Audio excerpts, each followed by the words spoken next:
우리는 권력을 잡을 때 겸손해야 된다는 사실을 수많은 역사와 또 우리가 사는 이 시대를 보면서 깨닫고 있습니다. 왕이 되고 대권을 잡았다고 해서 우쭐대거나 거들먹거리면 큰 코 다친다는 것이죠. 이제 왕이 되면 어떻습니까? 칼날 위를 걸어가야 합니다. 그렇기 때문에 마음을 굳게 먹어야 합니다. 판단하는 자리이기도 하지만 이제는 누군가의 판단을 늘 받아야 되는 자리이기도 합니다. 모든 백성들이 이 왕의 일거수일투족을 주목하고 있고 또 그 왕이 하는 입을 바라보고 있습니다. 수많은 이들이 또 이 왕의 힘을 이용해서 왕에게 접근하기도 하고 때로는 그 왕의 힘을 견제하려고도 합니다. 수없이 많은 이익 집단들이 이제 왕에게 이런저런 얘기들을 펼쳐놓을 것이고 왕은 그 속에서 옥석을 가려내야 되고 어떤 민감한 사안들 앞에서 그 무엇을 결정해야 될 때 반드시 그 결정에 대한 책임을 져야 합니다. 그래서 많이 힘든 것입니다. 많이 힘든 것입니다. 그렇다고 힘들다고 힘든 티를 내면 될까요? 아닙니다.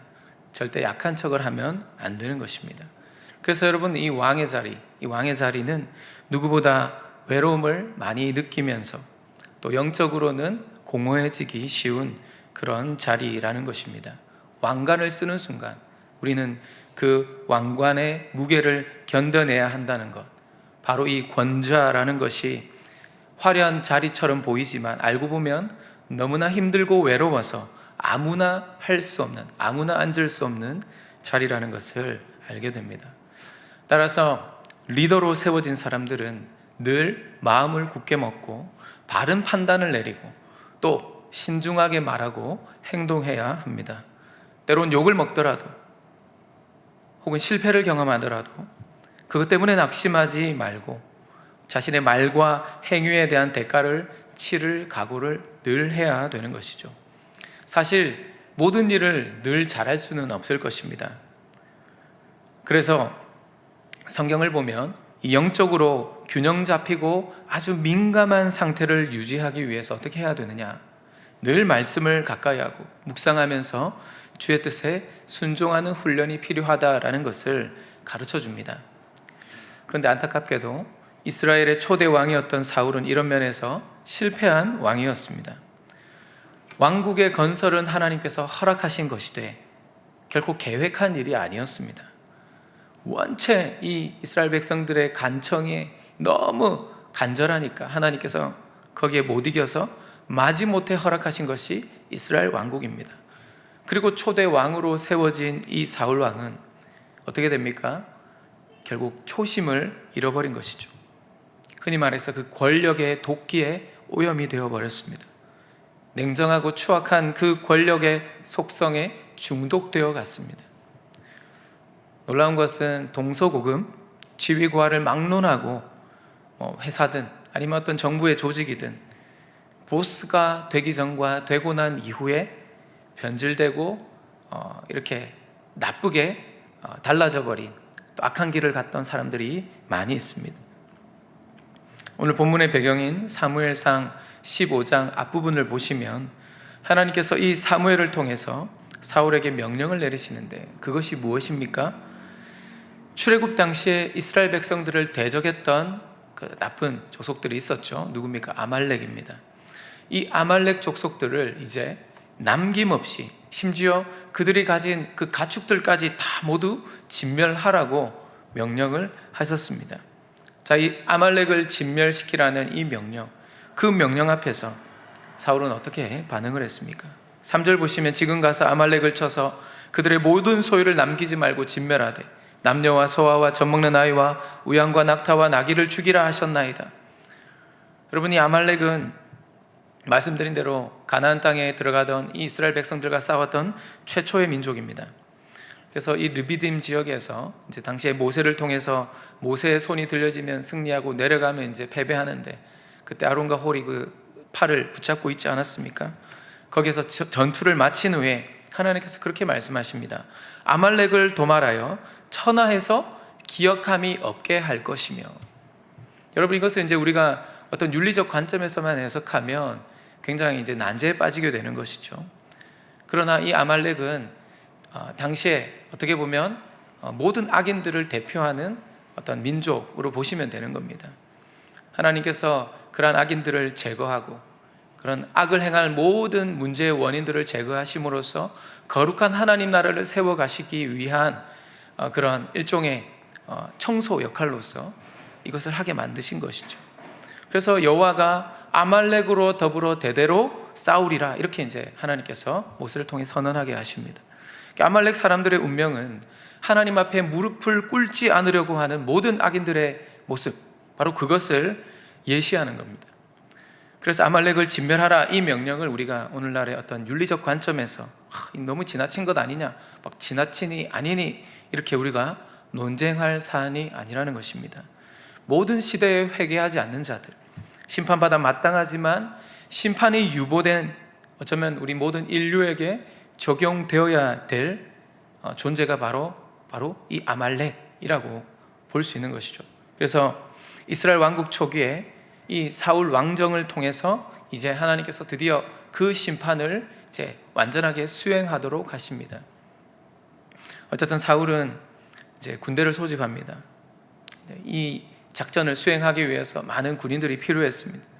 그래서 가사 남쪽 사막지대에 살고 있던 것으로 추정되던 이 아말렉을 향해서 그 군인들을 이끌고 진격해 들어갑니다.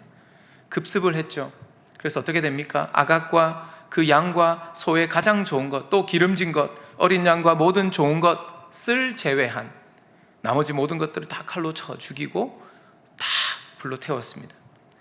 전멸시키라 라는 이 헤렘 명령을 선별적으로 수행했던 것입니다. 한마디로 이야기하면 사울은 모든 사람을 멸하라, 이 하나님의 이 명령을 어겼던 것이죠. 아말렉 사람들 중에 여러분 일부가 이때 도망쳤음이 틀림이 없습니다. 나중에 성경을 보시면 그들이 다시 출현했던 적이 있어요.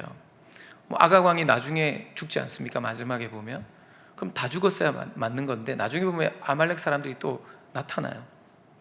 그래서 히스기야 왕 시대 때 이들이 완전히 제거가 됩니다. 근데 여러분 이걸 보면 이때 많은 사람들이 탈출을 했습니다. 이스라엘 백성들은 이 아말렉을 이제 치면서 막 흥분했을 겁니다. 그리고 좋은 것들을 보면서 막 이제 그것을 탈취하기 위해서 이 진멸의 명령을 수행하기보다도 좋은 것을 차지하기 위해서 여기저기를 뒤지고 다녔을 것이죠.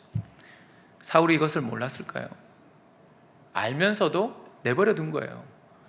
여러분, 그래야 그 다음 전쟁에 이스라엘 군대가 자기 말을 더 잘 들을 것이기 때문에. 전쟁에서 힘들게 찾아와서 이제 목숨을 걸고 싸웠는데 뭔가 떨어지는 것이 있어야 백성들도 싸울 맛이 나지 않겠습니까? 그러다 보니까 일부는 살려준 거예요.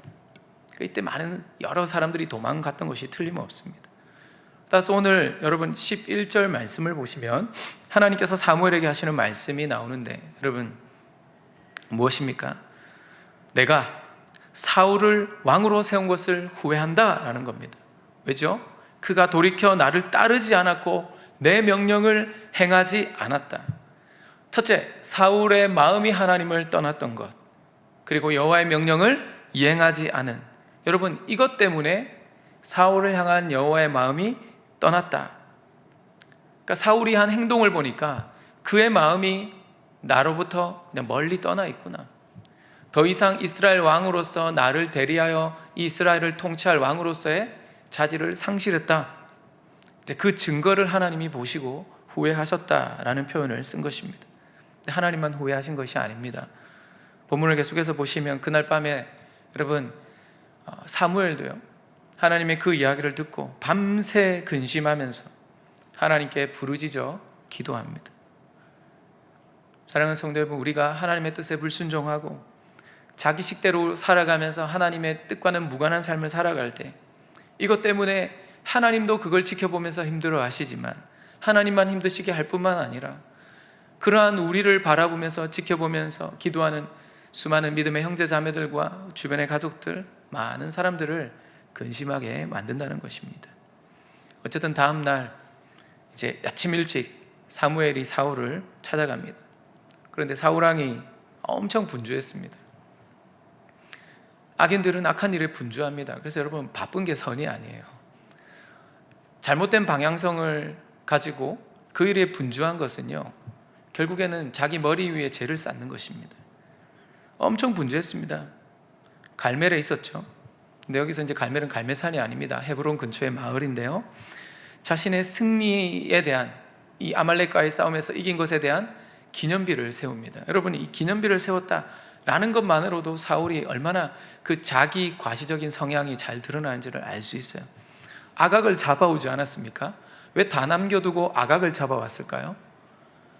왕을 잡아와서 이렇게 탁 개선 행렬 앞에 딱 세워야지 멋이 나지 않습니까? 그래서 로마의 많은 왕들이 전쟁을 수행하고 그 전쟁에 승리한 후에 적군의 왕들, 포로들을 그 앞에, 전차 앞에 탁 세워가지고요, 그 뒤에 올라서서 이제 어깨에 힘을 주면서 과시했던 것입니다. 전시 효과, 일종의 왕의 위대함을 홍보하는 그러한 홍보의 중요한 역할을 했던 것이죠.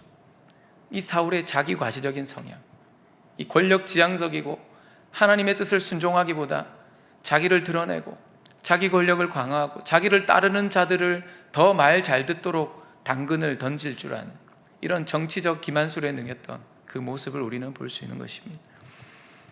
사울의 자기 과시적인 성향을 어떻게 보면 드러내주는 메타포로서 이 기념비를 세우고 그 자기 길 갔어요. 길갈로 갔습니다. 이제 하여튼 바쁘게 움직이다 보니까 사무엘이 이제 뒤늦게 사울 왕을 따라갔습니다. 그 사울 앞에 나타났어요. 여기서 제가 질문 하나 드리겠습니다. 사울이 사무엘을 보고 마음이 불편했을까요? 아니면 뭔가 좀 좋았을까요? 자, 사울 왕은 이제 전쟁이 끝나고 아가강을 사로잡은 채 여기저기 다니다가 이제 돌아갔습니다. 근데 자기 앞에 사무엘 선지자가 나타난 겁니다. 기분이 좋았을까요? 어땠을까요? 여러분, 후자입니다. 기분이 지금 아주 좋습니다. 아주 오랜 동안 골칫거리였던 아말렉 족속을 멸절시켰어요. 이스라엘 백성들은 예전부터 이제 이야기를 들어왔어요. 이 아말렉 족속을 멸하는 것이 하나님의 약속이다. 그 일을 자기가 한 겁니다. 자랑스럽게 생각하고 있었습니다. 아마도 사울이 온 것은 이 전쟁에 승리한 자신을 축하하기 위해서 온 것이 아닐까, 이렇게 생각한 듯합니다. 그래서 사울이 여호와께 복을 받기 원한다고 하면서 복을 빕니다. 아마 그런 생각이 아니라 뭔가 불편한 마음, 사무엘이 뭔가 지적하려고 왔다고 생각했다면 자기 변명을 하기에 먼저 급급했을 것입니다. 그런데 사무엘을 막 축복하면서 의기양양하게 그 앞에 대하는 거예요. 그러면서 뭐라고 자랑합니까? 내가 드디어 여호와의 명령을 이행했다라고 자랑합니다. 사랑하는 성도 여러분, 우리가 빠지기 쉬운 함정이 바로 이것입니다. 죄인의 특징, 악인의 특징이 무엇입니까? 뭔가 눈에 보이는 큰 죄를 짓고 누가 봐도 진짜 너는 죄인이다, 누가 봐도 너는 악인이야 라는 그런 죄를 짓는 사람이라기보다, 여러분, 이것입니다. 자기의 실수 혹은 자기의 잘못을 둔갑시켜서 뭔가 선한 것으로 이렇게 만들어버리는 어떤 합리적인 해석으로 재구성해서 나쁜 일에 대해서 뭔가 새로운 의미를 부여하는 겁니다. 자기식의 어떤 해석이 들어가가지고요, 그걸 가지고 기존에 있던 사실을 왜곡시키는 어떤 선한 행위 혹은 합리적 해석 혹은 자기 합리화로 이렇게 새로운 의미를 부여하는 거죠. 예를 들어서 여러분, 이 우크라이나 전쟁이 왜 일어났습니까? 사실 푸틴의 야욕 때문 아니겠습니까? 강한 러시아, 예전에 미국과 맞짱 뜨던 시절에 그 소련 연방의 그 모습을 이제 그 위용을 이제 러시아가 잃어버렸는데 이제 다시 그 러시아의 영광을 되찾고 싶은 거죠. 그래서 어떻게 합니까? 나토의 동진을 저지하고 전략적 요충지인 이 크림반도를 반드시 장악해야만 이 강한 러시아를 재건할 수 있는 거죠. 그러려면 반드시 우크라이나를 잡아먹어야 됩니다. 역사적으로도 키이우가 루스 공국이라고 해서 이 러시아의 역사적 뿌리이기도 하거든요. 그러다 보니까 어떻습니까? 누가 봐도 주권을 가진 영토인, 민주적 선거를 통해서 정부가 선출된 합법적 국가인 이 우크라이나를 무력으로 침공합니다. 그런데 군사작전이라고 합리화시키죠. 그걸 뭐라고 합니까? 명분이 뭡니까? 신나치들을 척결하기 위해서. 지금 돈바스 지역, 그 동쪽 지역에 이 신나치들이 그 우크라이나에 살고 있는, 특히 이 돈바스 지역 중심으로 많은 러시아인들이 살고 있는데 그들을 막 죽이고 탄압한다는 거예요. 인종 차별을 하고 또 인종 말살을 하기도 하고, 그래서 막 학살도 하고 이런 소문들을 막 퍼뜨리는 것이죠. 그래서 우크라이나의 신나치주의자들을 심판하고 그들로부터 고통당하는 돈바스 지역을 해방시키기 위해서, 그래서 우리는 우크라이나의 군사작전을 하고 있다. 이런 걸 뭐라고 합니까? 기만이라고 하는 것입니다. 북한이 여러 계속된 정책의 실패와 경제 제재, 또 이 코로나19로 어떻게 보면 이제 십자포화를 맞은 겁니다. 이 북한 경제와 민생이 완전히 파탄이 났습니다. 북한에는 이제 아파도요, 의료 물자가 없으니까 이걸 자기 돈으로 사서 병원에 가야만 치료를 받을 수 있어요. 병원에 가면 치료해 주는 게 아닙니다, 여러분. 약을 사가지 않으면 치료를 받을 수가 없어요. 자기가 약을 사가야 되는데 어디서 삽니까? 파는 데가 없어요. 그러니까 밀수를 합니다. 그러니까 밀수품을 들고 가는 거예요. 돈 있는 사람만 치료받을 수 있는 것이죠. 병들면 죽어야 됩니다. 여러분, 이런 상황 가운데서 화폐개혁도 실패했고 여러 많은 경제정책들이 다 실패한 가운데서 이제 김정은은 어떻게 합니까? 뭐라고 하죠? 이 모든 힘든 상황이, 이 제국주의 외세들이 우리를 잡아먹기 위해서 경제 봉쇄를 하기 때문이라고 그렇게 선전합니다. 그래서 핵도발을 통해서 긴장을 형성시키고 협상을 통해서 이제 대규모 원조를 이끌어내려고 하는, 지금 막 이 핵도발하는데 나중에 보십시오. 반드시 이제 북한이 뭔가 유화 이 메시지를 낼 때가 나올 겁니다. 이런 걸 우리가 뭐라고 하죠? 기만술이라고 합니다. 사울은 이런 방식으로 자기가 한 일에 대해서 기만하면서 오히려 자기가 하나님의 뜻을 행했다라고 이렇게 믿고 있었던 것이죠. 그러니까 사무엘이 이제 되물어요. 14절, 사무엘이 이르되 그러면 내 귀에 들려오는 이 양의 소리와 내게 들리는 이 소의 소리는 대체 어찌 됨이니까? 하나님의 그 헤렘 명령, 진멸하라는 그 명령을 다 그대로 이행했다면서 지금 양 소리 들리고 소의 소리가 들리는데 이게 뭡니까 도대체? 전쟁에서 크게 이긴 것이 중요한 것이 아니라 왜 양과 소를 남겨둬서 하나님의 뜻을 거슬렸냐라는 그것을 되물은 것이죠. 근데 사울은 조금의 당황의 기색도 없이 마치 이미 이 질문을 알고 있었다는 듯이 대답을 이어가는데, 이제 미리 예상하고 있었던 것이 분명합니다. 아, 지금 들리는 양과 소의 울음소리요? 이거 아말렉 사람들에게서 내가 아니라 백성들 중에 일부 무리들이 끌고 온 것입니다. 그런데 얘기 들어보니까 이게 또 하나님 앞에 제사를 드리기 위해서 가장 좋은 것만 남겨서 가지고 온 거라고 들었습니다. 이렇게 말하는 거예요. 그러니까 그리고 이럽니다. 걱정하지 마세요. 그 외에 나머지는 다 죽여버렸습니다. 근데 아강왕도 있는데 사실을 이렇게 호도하고 잘못을 지적할 때 자신의 잘못이 분명함에도, 여러분 명령권자고 결정권자 아니겠습니까? 감히 백성들이 누가 어떻게 진멸하라는 그 명령 앞에서 그 명령을 어깁니까? 눈 감고 다 넘어가 준 겁니다. 알고도 내버려 둔 거죠. 이에 대한 사무엘의 꾸짖음은 무엇입니까? 19절, 어찌하여 왕이 여호와의 목소리를 청종하지 아니하고 탈취하기에만 급하여 여호와께서 악하게 여기시는 일을 행하였나이까?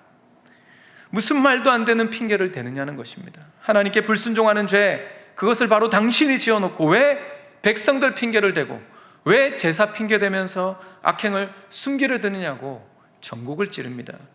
근데 사울은 다시 한번 자신의 결백을 호소하죠. 자신이 어떻게 보면 이제 우리가 이걸 정치인들이 많이 쓰는 수법으로 물타기라고 하죠. 사울은 완전 이 권력의 어떤 도끼에 완전 중독된 사람이 분명합니다. 사실은 이제 아주 교묘하게 왜곡하고 물타기를 하는데, 여호와께서 보내신 대로 아말렉을 진멸하고 아가왕을 끌고 왔다는 거죠. 다만 전쟁에서 승리한 군사들이 너무 흥분한 나머지 멸해야 될 것들 중에서 가장 좋은 것들을 제사 제물을 쓰기 위해서 끌고 왔다는 것. 그런데 이게 도대체 나와 무슨 상관이냐? 왜 이렇게 노발대발 하느냐라는 겁니다. 그때 사무엘이 이제 사실 똑같은 말을 다르게 이제 사무엘이 변명을 하면서 물타기를 한 것이지만, 사무엘은 분명하게 지적합니다. 22절, 23절. 그 유명한 성경 구절입니다. 사무엘이 이르되 여호와께서 번제와 다른 제사를 그의 목소리를 청종하심 좋아하심 같이 좋아하시겠나이까? 순종이 제사보다 낫고 듣는 것이 수량의 기름보다 나으니 이를 거역하는 것은 점치는 죄와 같고 완고한 것은 사신 우상에게 절하는 죄와 같음입니다. 하나님은 거칠애와 허세보다도 진실한 순종을 원하신다는 겁니다. 자기 뜻이라고 하는 그 우상 앞에 무릎 꿇은 사울 당신, 그런 모습보다도 하나님께서는 바로 하나님의 뜻 앞에 굴복하는 자를 기뻐하신다라는 겁니다. 이러한 하나님 나라의 원리를 통하여서 이 사울의 죄악을 폭로한 겁니다. 근데 24절 보면 사울이 이 사무엘의 책망 앞에 회개하는 모습을 보이는 것 같은데 회개하는 척 하면서 또 스스로를 기만하고 있어요. 내가 범죄했습니다. 내가 여호와의 명령과 당신의 말씀을 어겼습니다. 그런데 그렇게 된 이유는 뭐라고 이야기합니까? 내가 백성들을 두려워하여 그들의 말을 청종했기 때문입니다. 백성들이 두려워서, 하나님을 두려워해야 될 왕이 백성들이 두려워서, 하나님의 말씀을 들어야 될 왕이 하나님의 말씀을 듣지 않고 그들의 말을 청종해서, 여러분 이게 무슨 변명입니까? 내가 잘못했어요. 근데 사실은 내가 그런 짓을 한 이유는 백성들 때문입니다. 백성들이 두려워서 그랬습니다. 최종적 명령과 판단권자로서, 명령권자로서 모든 일에 책임을 맡은 왕이 이 모든 불순종의 원인을 백성들에게 돌리고 있는 것이죠. 언제나 스스로의 실수를 합리화하고 주변 탓으로 돌리는 이런 기만술에 능한 이 사울은 더 이상 이스라엘의 왕이 될 자격을 상실한 것입니다. 이후 사무엘은 사울을 따라가긴 하지만 여러분 따라갔던 이유가 있어요. 아말렉 왕 아각을 데리고 오라고 그러죠. 그리고 아각 왕을 이제 모든 사람이 보는 앞에서 제거합니다. 그를 처형함으로써 이제 사실 어떻게 보면 사울 왕이 회개한 듯 보이지만 그대로 돌아가면 아각을 죽이겠습니까? 또 어떤 상황이 되면 자기 합리화시키고 기만하고 해서 자기 뜻대로 할 사람이라는 것이죠. 회개한 듯 하지만 아각을 살려둘 것이 뻔한 것입니다. 그래서 사울이 행하지 않았던 일을 하기 위해서 사무엘이 간 거예요. 칼을 들어서 제단 앞에서 하나님께 영광을 돌리며 아각을 칩니다. 이로 인해 이제 사울로 인하여 중단되었던 아말렉을 진멸하라고 했던 그 하나님의 명령이 드디어 실현되었습니다. 오늘 마지막 35절은 결국 사무엘이 죽는 날까지 사울을 다시 가서 보지 아니하였다라고 그렇게 기록하는데, 그래서 다시 한번 여호와께서 사울을 이스라엘의 왕으로 삼으신 것을 후회했다라고 성경은 기록하고 있습니다. 여러분 사울의 이런 모습이 어쩌면 이후에 이스라엘의 불순종을 예고하는 어떤 상징적인 사건과 같은 것이 되었습니다. 물론 다윗이 세워졌지만 다윗 이후에 또 수많은 이스라엘의 왕들은요, 이제 나라가 쪼개지고 나서도 결국에는 사울이 했던 모습, 똑같은 모습으로 백성들을 이끌어갔던 것이죠. 결국 하나님께서 원하시지 않았던 이 왕국의 건설은요, 실패로 돌아간 것입니다. 사울 왕 이후에 이제 이 다윗이 사울과는 달리 하나님의 뜻에 순종하는 길로 가기는 했습니다. 그가 죄를 지을 때도 있었지만 결국 그 죄를 합리화하거나 스스로를 기만하지는 않았습니다. 죄를 지적하는 나단 선지자 앞에 자신의 죄를 통회하고 자복하면서 회개했던 왕이었죠. 그러나 이스라엘의 대부분의 왕들은 다윗의 길로 가지 못했던 것입니다. 다윗 이후에 솔로몬이 왕이 되었습니다. 주전 969년 다윗의 유언과 함께 통일 이스라엘의 통치권을 얻은 이 솔로몬은 그 누구보다도 하나님 앞에 지혜를 구했고 하나님을 경외함으로 역사상 가장 최고의 이 전성기를 구가했던 왕이었지만, 그러나 솔로몬도 말년에 어떻게 됩니까? 영적 판단력이 흐려집니다. 이방의 왕비들을 많이 들였고 그 왕비들을 위해서 또 많은 산당을 지었고 이방 신당들을 짓고 또 노예 제도를, 거의 노예 제도죠, 무거운 세금 제도를 가지고 백성들을 막 탄압을 했습니다. 힘들게 만들었습니다. 이것 때문에 하나님의 진노를 사버렸어요. 결국 그 아들 르호보암 때 이스라엘은 두 나라로 쪼개지고 말았습니다. 이후에 열왕기서를 보시면 이 왕들의 통치에 대해서 성경이 해석하는 관점이 나옵니다. 자, 왕은 어떤 것인가? 얼마나 하늘의 왕이신 하나님과의 언약을 소중히 여기는가? 여기에서 왕의 왕됨이 판가름 난다는 것이죠. 그러니까 이 왕은 왕의 직위에서 권위가 나오는 것이 아니라 왕의 마음과 인격이 얼마나 하나님 중심으로 서 있으며 그 통치 기간 동안 온 힘을 다해서 얼마만큼 하나님 앞에 순종하려 했는가, 그걸 통해서 그 왕의 리더십을 평가합니다. 근데 여러분, 우리는 어떻습니까? 어떠한 조직의 리더가 되고 또 한 가정의 가장이 되고 또 이런저런 곳에서 책임을 맡아서 하나님 맡기신 그 일들을 우리가 정말 충성스럽게 감당해야 됨에도 불구하고 또 믿음 안에서 경건하게 하나님의 뜻에 순종하면서 그 일들을 감당해야 됨에도 불구하고 우리는 그 안에서 수없이 많은 현실의 이익 앞에서 타협하고 죄를 짓고, 그리고 이 죄를 은폐시키기 위해서 경건의 구실을 들어서 그렇게 하는 경우들이 얼마나 많이 있습니까?